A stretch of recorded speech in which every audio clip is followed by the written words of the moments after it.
it's very much serious studying. Everyone's quiet, go. Really? Is that what your experience is? Yes. Like? I'm Dorsa. I'm a final year biotechnology student. That is a lesson I've had to learn the very, very hard way. Oh, B-Real's just gone off, hold on. Is it? Yes. B-Real break. Hold on. I'm Ruby, I'm a first year physics student. This is First Year Asks, Final Year Answers. It's been about 8 or 9 weeks into the semester. I know you're a first year, but you've probably done a lot of studying so far. Is there any places on campus that you prefer to study? Yeah, I think I definitely prefer the library living room at the moment, especially the beginning of the semester. I noticed it was always quite quiet. I think people knew about it less, so I've enjoyed studying there. Obviously, I also really like the engineering building, even though I'm not an engineering student. Me Sorry, too. engineering students. At least Will is STEM, like it's forgivable. Women in STEM, we can use the engineering building. Yeah, I prefer the library than the Alley G though, because the Alley G is always busy and I just find it quite stressful trying to find a seat. Whereas in the library, pretty consistently, you can always find somewhere to sit any time of day. It might not be your number one place you want to sit, but there's always a seat. Whereas I've gone in the alley. The library is so much more cozy as well. Like you have the microwave, little like bending machines. I feel like I'm almost in my living room in the library. And I'm just like cozying up with my music on, just getting to my studying. What about you? Where are your favorite study spots? I like to study in like quite a few different places. So depending on the day where I have my classes, I might study in the engineering building or in Allergy all day if I don't have any classes. But if I have classes around like Brunswick Park, I might go into the Chester building where we are now, or in the Benugo Cafe in the Simon building. But there's like lots of different hidden gems around campus for studying. The student hub in the Sam Alex building next to the Lion Cafe, that's a really great place for studying. Like not many people know about it. It's very low key. And another place that even less people know about, and I kind of don't want to be sharing this with the internet because I want to gatekeep this, the Greenhouse Cafe next to the uni place. No one ever goes there. And it's such a great place. It's so cozy, it's so cute. And there's so many like computer seats, there's so many like downstairs and upstairs sitting areas. It's great and it's so quiet. I will say these choices are like better for daytime studying. A lot of students will want to study throughout the night, maybe even stay overnight, which is probably why they'll go to the main library or LEG. But I think for a cute little like cozy daytime studying, these like little places around campus are really, really nice. Okay, so obviously we're starting to get into exam prep season. What are your favourite methods or the best methods to revise for exams? I think there's a lot of different ways to study, and the way that you studied in A-levels or IB or like your high school curriculum, it will not translate very nicely into your university studying methods. That is a lesson I've had to learn the very, very hard way.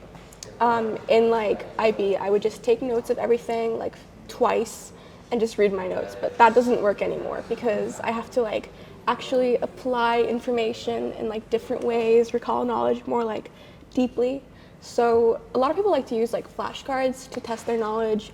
Personally, I do take notes. I take computerized notes now. I used to take physical notes, but I definitely think computerized notes are really, really helpful for uni because you're just learning so much more. There's so much information and studying is just so much more seamless on a computer. A lot of people like to like write on their tablets, but a little trick that some people pick up during uni that I think is really underrated is people like check the ILOs of a course or a module, and they will like hit every ILO. So if it's like to be able to describe this and this process, they will study with the ILOs in mind so they can like definitely have notes for this ILO, that ILO, like what am I supposed to know? That's an underrated study hack. You should definitely be like checking your syllabus, checking that you know everything, breaking down your like modules and courses into little like subgroups, and studying in themes. I think studying in themes rather than like a jumbled mess that doesn't make sense is a lot more effective. Like if you're dividing your knowledge into little groups, you'll be like absorbing things and compartmentalizing the knowledge so much more effectively in your head.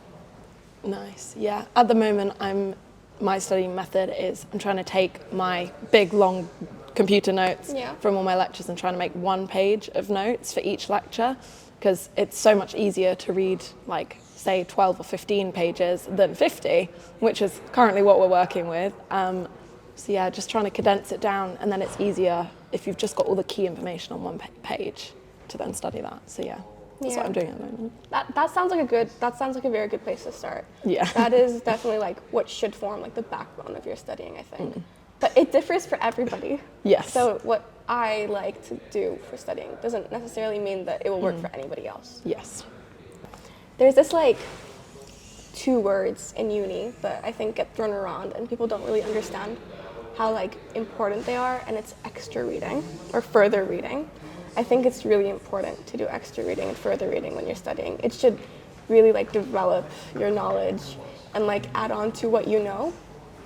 I think not enough people are using extra reading to help them out in assessments. I think it depends on the type of assessment as well. If your exams are mostly like essay based or like short answer like questions, extra reading is very, very helpful. Maybe not so much if it's like multiple choice questions, but extra reading is also underrated. Yeah, for my course at the moment, obviously it's physics, it's predominantly maths. Oftentimes if I don't understand a maths concept, or if I want to, you know, see other examples, I like going onto YouTube and just typing it in, like Coriolis acceleration, and just seeing what comes up and having a look. And then when it's explained in a different way, I find that I can understand the concept of it better than just seeing all the numbers and all the expressions just written on a page. Can get very, very overwhelming very quickly. So yeah. Definitely. And I think this is something that people have been doing since like high school and middle school anyways, like with sites like Khan Academy and like all those YouTubers. I think it's really helpful to like get something explained from a different source than just your lectures. Yeah. It can help you understand things in a way that you're not really getting. Almost people do it without realizing as well. Yeah. You see something in your lesson, like you might find something really interesting about nanomaterials, and then you go home and you look at videos about it and you see all these crazy different things they're inventing with them. Like that's furthering your reading, you don't even realize it. So it's not just something that's a chore, which I think people don't realize. That's so true. Like it can be like a fun creative video, not like a heavy PubMed article. They hear further reading and they think, oh, I've got so much homework. No, it's fun. That's so true, yeah. And for most exams, you don't have to cite your extra reading anyways. So even if you get it from like a fun YouTube video or TikTok, as long as it's like factually correct, it's still extra reading. Yeah. So since you've never done uni exams before, how long do you think you should be studying every day? My general rule of thumb at the moment in terms of studying for exams and then also completing assignments, I try to fit everything into a 9 to 5 work day. Just I think treating uni as a full-time job is the best bet, like 6, 7, 8 hours a day probably, including lectures and other things during my day. That's how long I'm studying a day. A lot of people don't factor in lectures and like other kind of like admin work into their work day, so they think they've been less productive than they actually have. But it's important to like realize going to lectures, that's not nothing. You're still using your brain, you're still studying and being a uni student. But going back to staying late at the library, I think it's like a rite of passage for someone to stay overnight in LEG. It's like a Uni of Manchester rite of passage. I've not done that yet. I did that in my second year in semester 1. I don't recommend, but rite of passage. Gotta do it. There's a sleeping pod in there for a reason. Yeah. There is a sleeping pod in there for a reason. It's really great. Like you get a 20-minute nap and it like vibrates a little bit. The ambiance is really nice. Oh, I need to try that out. It is great. I really recommend you checking it out. Being a student is a full-time job. It is. Yeah. The other thing that I've very quickly had to be very comfortable with is never having a completed to-do list. There is always something to do on my to-do list, and as soon as something's ticked off, I can be like, yep, I can add the next thing to it now. And I've just had to grow around my impending to-do list and just knowing that just because it's not done doesn't make me a less worthy person. I'm a human with mental health and to take care of, and burnout to deal with, and stress and anxiety and other things to worry about. Like my laptop breaking today was, really, really great. But like you just have to deal with it and go, okay, maybe today's not going to be as productive as the day, but I'm going to tidy my room and I'm going to make sure all my dishes are clean and I'm going to make sure I have a really healthy meal. And then if you're taking care of your mental health over studying, it's probably actually for the better. Studying can wait. True. If you have like a deteriorating mental and physical health, you're going to be less able to study productively. Yeah. But I totally agree about the to-do list. I was checking Google Calendar earlier today, and it showed me that I have a pending task from 78 weeks ago. That's my first year. It was some lecture notes from a class that I never actually ended up taking. But fair enough. Yeah, you just have to be really comfortable with never like, not always meeting the goals that you have. Yeah, and when you do meet all your goals as well, that's amazing. Yeah, but that yourself. shouldn't be the expectation. Yeah. That's very much I'm finished for the week on time. This is rare. I'm going to celebrate that. Yeah, like I've done take good. a break. Take a good break. Yeah. I think my biggest question at the moment, obviously never having done a uni exam before, is A, what are they like? And B, like, how do they differ in semester 1 and 2? Okay, that's a really good question. I think that's something that everybody wonders. I wonder myself, like I've done 4 exam seasons and I'm still like curious, what will my exams look like this year? Because they always change a little bit. So in my first year I had like multiple choice questions. In my second year it was like 2-hour essays. And then now it's like 3-hour big essay or like problem paper. So it's always changing. I think if you have essays, you probably can expect to have a few choices and you have to pick a few, or like one to write in depth about. Or if you have multiple choice, you can expect them to ask the most random things ever that they covered in one slide that they didn't even talk about. It was just on the slide and you're expected to know about it. If you have like problem papers, you know, it's going to be like a series of long related problem questions, but yeah, it's always changing. And I think the best way that you can anticipate what the exam's going to be like is looking at past papers, which modules usually do provide. Lectures and unit coordinators usually do provide past papers for you to revise from, or a mock exam, and that is really helpful. But of course, it doesn't necessarily, like a mock exam necessarily doesn't translate into the real thing. I find that mock exams are usually harder than the real thing. Maybe there's just like more pressure, maybe there's more stress about it, but when you're in the exam, it's just like, okay, just gotta do it, get it done. Exams, they're quite serious, but they're not like, you know, that serious. I thought they were like super scary, super serious, but you know, it's just uni. It's just another level of like academia.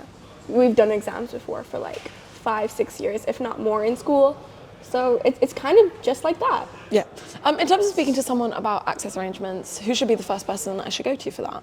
So the university has a Disability Advisory and Support Service, DAS, and you can either be self-referred via their website, or you can ask your tutor or a similar kind of like person who you're in contact with frequently. So like your academic advisor, you might ask them to refer you to them. And DAS, I haven't personally used DAS, but I know DAS has really helped some of my friends who have struggled with various disabilities. It's not just if you have a physical disability. If you have a mental health disability that might be holding you back from performing your best, you might be eligible for DAS support. And for some of my friends, I know DAS has given them extra time for many assignments. It has allowed them to take exams in rooms separate to other people, or given them more time to do exams. So I think if you are struggling, talk to your tutor.